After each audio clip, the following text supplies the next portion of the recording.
Kabar duka menyelimuti dunia hiburan tanah air.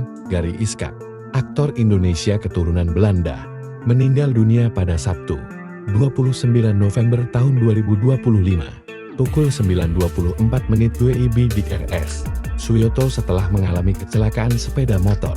Jenazahnya rencananya akan dibawa ke rumah duka di kawasan Gintung sebelum dimakamkan.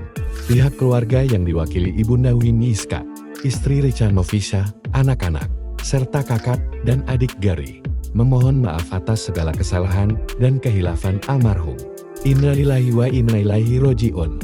Mohon dimaafkan segala kesalahan dan kehilafan almarhum. Demikian bunyi pesan keluarga.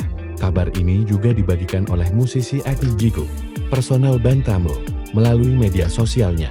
Gary Muhammad Iskak lahir di Jakarta pada 10 Juli tahun 1973 dari keluarga seniman. Ia merupakan cucu dari Robert Maria Iskak alias Bob Iskak, seorang seniman dan sutradara era kemerdekaan. Selain itu, Gary adalah kakak dari aktor Hisa Iskak dan keponakan dari Alice Iskak, Boy Iskak, dan Indriati Iskak, yang juga aktif di dunia hiburan. Karir Gary di industri film dan sinetron dimulai pada awal tahun 2000-an, dengan debut film Bintang Jatuh tahun 2000. Sejak itu, ia membintangi berbagai film populer seperti Ada Apa Dengan Cinta tahun 2002, Ungu Violet tahun 2005, Merah Itu Cinta tahun 2007, Pocong Tiga Bayu, Kawin Kontrak 3 tahun 2013, hingga Mangga Muda tahun 2020.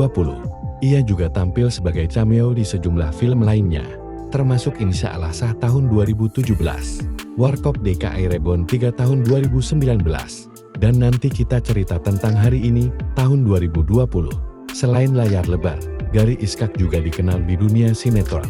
Debutnya lewat opera SMU tahun 2001 diikuti dengan puluhan judul lain, termasuk Buku Harian BEM tahun 2010, Hair Series 2 tahun 2013, Cahaya Hati tahun 2017, dan Kun Anta 2 tahun 2019. Dalam kehidupan pribadi, Gary menikah dengan Sabrina R. Bonita pada April tahun 1999, dikaruniai satu anak, dan bercerai pada tahun 2008. 1 tahun kemudian, ia menikah dengan Richa Novisa, yang hingga kini dikaruniai 2 anak.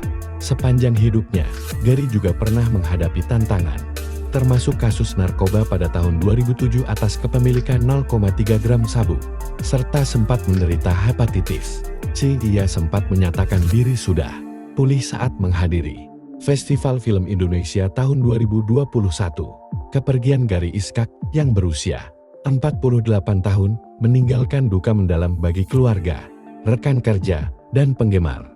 Sosoknya dikenang sebagai aktor berbakat, penuh karisma, dan bagian dari keluarga besar seniman Indonesia. Seluruh tim media menyampaikan duka cita terdalam. Semoga almarhum ditempatkan di sisi terbaik Tuhan.